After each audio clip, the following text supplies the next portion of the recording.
Okay, thank you for coming. I appreciate it. It's 5 o'clock, and I'll get started. So, you can see this crowd. This happens to be Romania. I have lived recently in Ukraine as well, where there was a revolution, and these are not torches but they're cell phones, and so very powerful devices. And if you think about the power sort of in the hands of the state, in the hands of the citizen, it's incredible. So we'll get into alliance building in cyberspace, but I do think that as the internet has changed everything, so it's changed politics and the nature of alliances. Since 1648, nation states have largely ruled the world, and they presuppose some cohesion of culture, perhaps ethnicity, but boundaries, territories, right, in which you have a sovereign, somebody who's in charge of law enforcement, intelligence, and a monopoly on the use of violence, right? So this is key. But in the age of the internet, we have to rethink these things. Alliances between nation states, largely, they're all about defense. Let's face it; it's about security. Why else do you engage, with foreigners unless it's to defend your language and your history and your culture? But over time, again, I think as the standard of living has risen around the world, this notion is changing. So the best example is NATO. After the Cold War, NATO stayed around. Why? It's a good question. That's what they're asking in Moscow. But it turns out it's a lot about politics and a whole lot about economics. And if you can figure out the economic part, you may keep your alliance together. And therein, information technology also plays a very important role. So I'm an intelligence analyst, first and foremost. And there's kind of three pieces. There's data, individual bits, and then when you line them up in a certain order, they become information. And when this information has political intelligence or military value, it becomes classified, top secret intelligence report, right? But that's in a narrow bureaucratic sense. In the larger historical sense, basically, what information technology has done for us, think Wikipedia, right? Think online education, this sort of thing. And this basically takes you across borders. And if you think of network protocols, operating systems, applications, what you have is a very international language, right? Among hackers and coders, but basically for the world, right? Even people who don't know how to speak, IPv4, IPv6. So who's in trouble today in Washington? Who's being called before Congress, right? It's Mark Zuckerberg. And you think that China is the largest nation in the world. But in fact, Facebook has more people within its environment.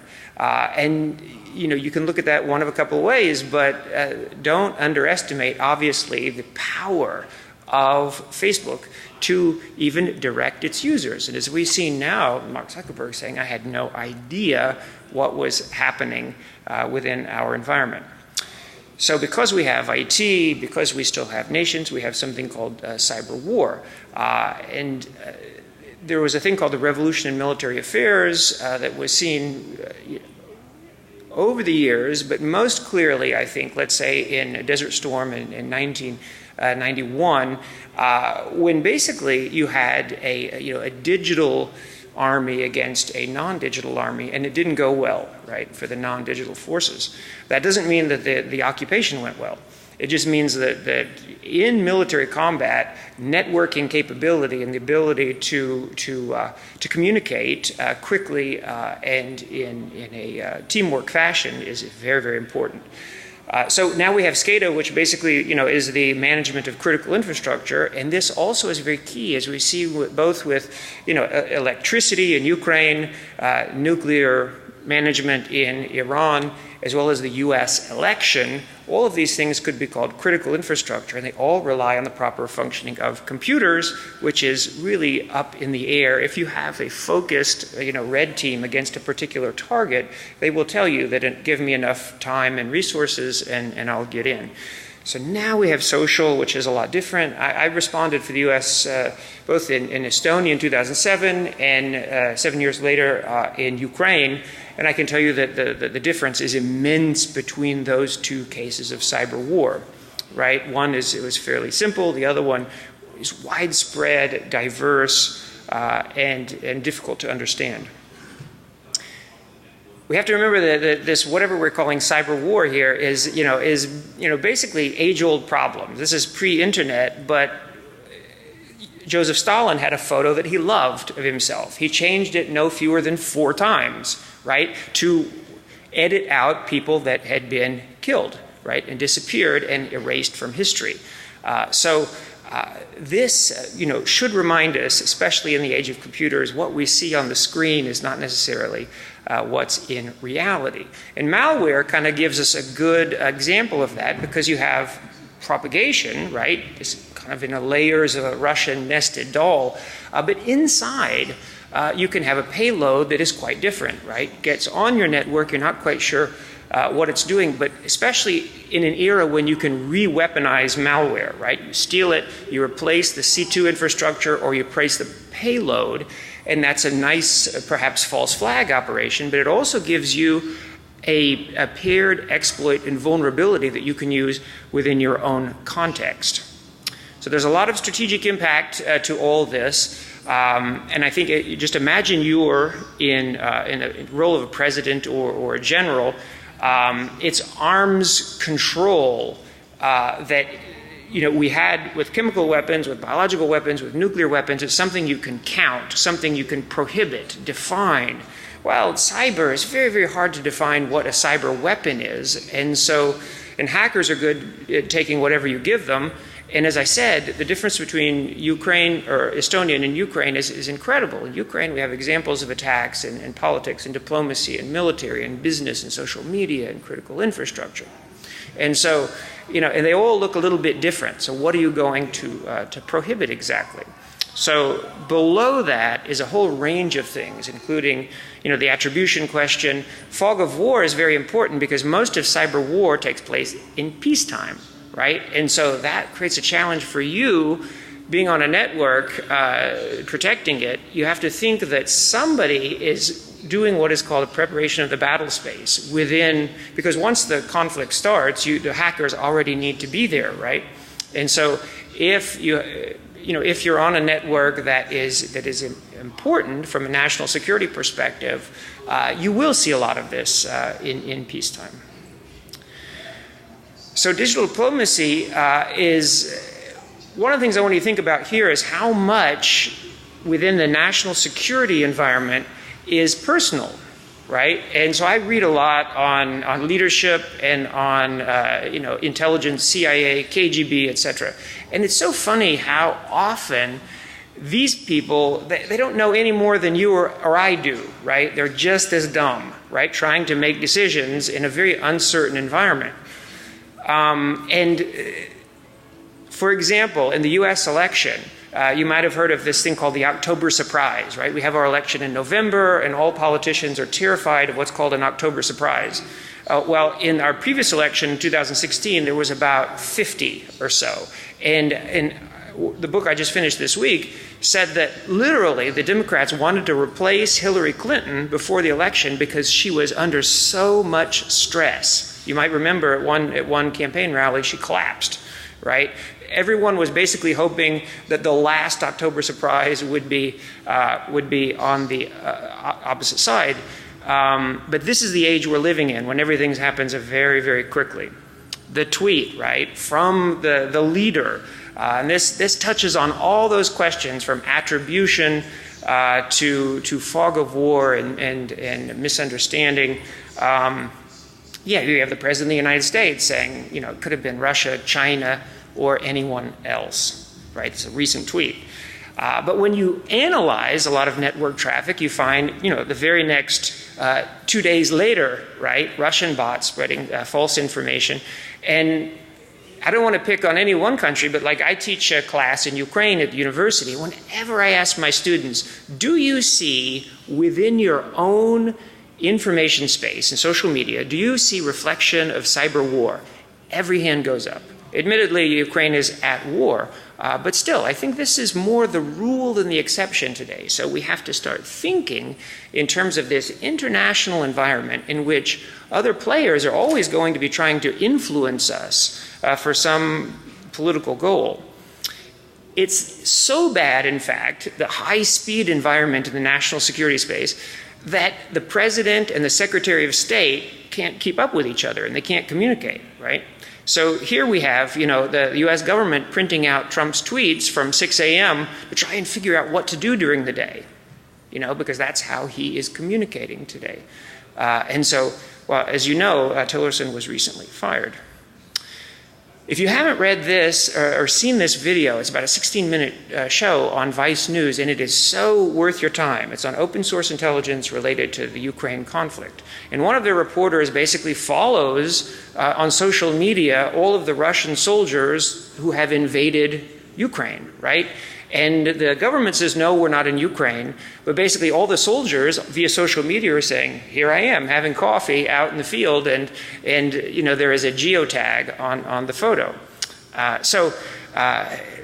In this age, classified information has a very short shelf life, right? And if you have strategic surprises, they had better be good. And I think it's still possible. I'm not sure to what degree Crimea was a surprise to the CIA, for example. But it's possible that it was. And so while it's still possible to have secrets, in this day and age, via open source intelligence, it's very hard to hang on to secrets for a long period of time. Here we have an example of two leaders. These are quotes, right, from Twitter about each other, right? You're a cockroach. You're short and fat, right? These are two leaders. And this is a challenge for us in the national security space because of miscalculation. I don't know if you've ever heard of atmospheric ignition, but basically many of the scientists who detonated the first nuclear bomb, right, in the Arizona desert in World War II, they were not sure whether the world was going to end, right? That the sky would catch fire and kill everything on the planet. They were not sure. And if you think that's too exaggerated, there's a report out now saying that a limited nuclear war between India and Pakistan may kill every human on the planet, right, from nuclear winter, basically, over time. So these kinds of things we have to take more seriously than we do on a daily basis. And what I want to say is that cyber brings in a very unpredictable element into the national security space because it's so volatile, right? And basically we're all afraid that somebody's going to take our critical infrastructure away from us, and then we might need to engage in a preemptive attack to avoid that. So why is cybersecurity so difficult? I think in the 80s and 90s it was all about the attribution problem, and we didn't know who was attacking us. But over the past 20 years, the FBI and everyone else has made huge investments in cybersecurity, in investigation and prosecution and attribution. But the APT problem basically means one state attacking another, so there is no recourse for investigation, prosecution, and retaliation, basically. I don't know if you know this or not, but before the US election in 2016, Barack Obama called Vladimir Putin on the hotline, and he said, we know exactly what you're doing. Stop it, right? And international law applies to cyberspace. That's what the West is saying. And you have to stop this activity. And it didn't stop, right? Basically, Vladimir Putin said, you do the same to us, so you can expect it on your end. Here's where I would encourage you to think of yourself as more powerful than any citizen in history, right? Because of Wikipedia, because of online education, because of the internet and cyberspace. It is incredible the kinds of things that you can do, right, with this information and this connectivity. So, like, I was a US intelligence analyst for about 20 years. And honestly, like in the book 1984, he drops everything down the memory hole, if you've read this and remember it, right? And it disappears forever. That's kind of the way you feel like when you write reports in the government space. Well, then I worked for FireEye and now Komodo in the open space, and I feel like I have much more influence, right? Because your reports can actually be read by people and influence. And so in my data, I kind of look at national security related information. And so when I was at FireEye, I could see, I can show you the data. The Russian invasion of Crimea and the Israeli invasion of Gaza in 2014 in malware detections. Right? Strategic malware detections across the globe. And just the other day, somebody asked me if I could find the Syrian invasion of Turkey, which took place a few weeks ago, in our malware data. And I found it. I can show it to you if you're interested. And so what I want to encourage you, in this day and age, you have access to so much information. And it's primarily about good analysis, good research, peer review, and communication, and reading others' work as well. At the UN level, there's a lot going on, but I've been at NATO. You may have heard of this Tallinn Manual on international law as it relates to cyber conflict. And so I've been a part of that. And what the lawyers are telling us is if nobody dies, nobody cares, right? In terms of use of force or international law. This is for when tanks cross the border or a bomb goes off, something like that. And so that's why cyber norms, if you went to Bill Woodcock's talk this morning, cyber norms are going to be so hard to achieve, is that everybody basically is out doing a whole lot of computer network exploitation or cyber espionage, and they get more aggressive than that on occasion. But in general, it's all about information gathering and stealing data, which this is the golden age of espionage, right, because of the connectivity. But you can parallel that with the Wikipedia effect as well. On balance, this is good for the world, right? But there's a whole lot of damage you can do as well. But I want to suggest that cyber norms are going to be difficult. NATO, that's where I'm also a NATO cybersecurity fellow.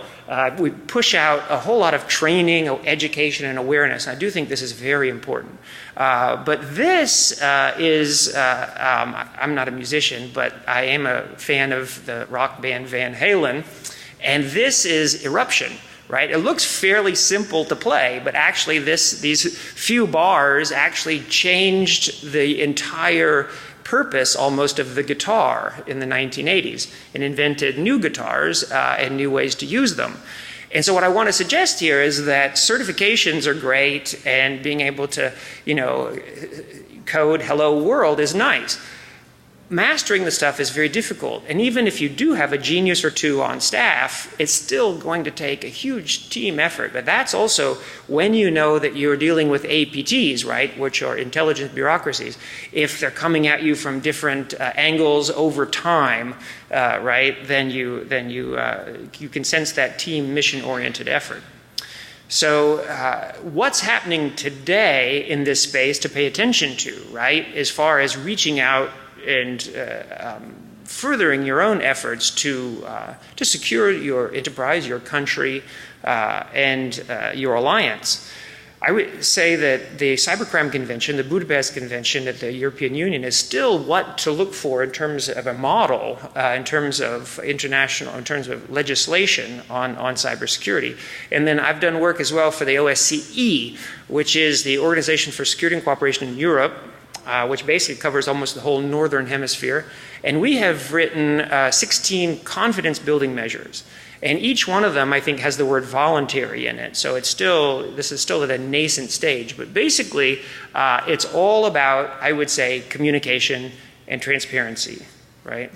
And so that's again what I'm going to leave you with at the end of the talk is communicate. It's no different than kids in the playground or spouses in a marriage. One of the primary problems to achieving progress is communication and understanding, and it's no different with cybersecurity. Some of the things that are happening at NATO are declaring cyberspace a domain of war, and you may not like that. But basically 29 heads of state have decided that this is the case, and they will defend NATO cyberspace as they do air, land, and sea, right? This is a huge space, and that's a huge goal. But the problem is, of course, how is that going to happen? It's happening with pledges at the individual member level, and an effort to, there's a very important word, achieve some level of deterrence. Deterrence is a national security word, which means that I'm going to prevent you from attacking me by threatening to hit you back harder. And this is very hard with cybersecurity. And this has happened, for example, after Stuxnet, you probably saw that Iran hit Saudi, Qatar, and Wall Street, right, in an effort to retaliate, because you're supposed to hit back, right, in a fight. As well as the United States is trying to, there's several nations that have already been named and shamed, right? China, Russia, Iran, and North Korea in very different kinds of cyber attacks. But did it have any effect? Almost certainly not, right? And before launching a cyber attack, you have to, a country has to think if it has the political and military strategic depth to deal with the retaliation. And so these are all the kinds of things that are going on at the highest levels.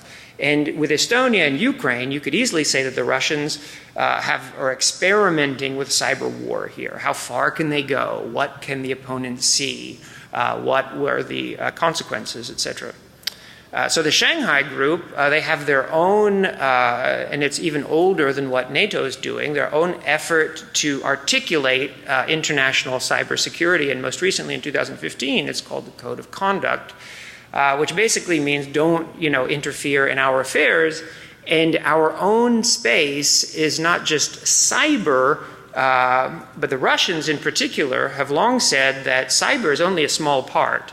You're missing the big picture, and it turns out they were right all along, right, after our election. But cyber, in a technical sense, is the smaller piece. The bigger piece is information security. And that's what we're going to defend, specifically within Russia, within RUNET, right, former Soviet Union. We're going to defend Mother Russia. And so this is kind of where things are at the international level. But you have to think that in terms of alliance building, we do risk falling into a Cold War 2.0 or cyber Cold War. And the things that we can do to prevent that, the OSCE is working on, like the confidence building measures. But it's going to be a challenge because fundamentally it's a human thing, it's a historical thing. But I do think that the information technology piece is stronger than any one country. And I think that the strategic things that need to be done, we need to see them as human challenges. For example, in the US presidential election in 2016, Trump primarily is not the problem, but a symptom, right? We had failed in the United States to institute campaign finance reform.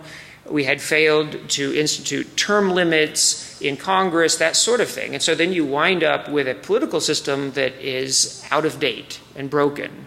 Yeah, and so with information technology, we know the pieces that are broken. Right? Bill Woodcock mentioned 4 in particular this morning that the experts are trying to address specifically. And the question will be: do governments want to do it? Right? So it's the desire piece. But I do think, though, that Estonia in particular is working on this. I talked to Dave Vitale the other day about these slides, and he said that nations have spent too much time not thinking about what a nation state could be in the internet era. He said Estonia is probably the exception. But one of the things that they're working on in Estonia is how to use information technology to target corruption, right? And I've lived for the past couple of years in Ukraine, and any Ukrainian will tell you that a bigger threat to them, personally, above Russia, is corruption.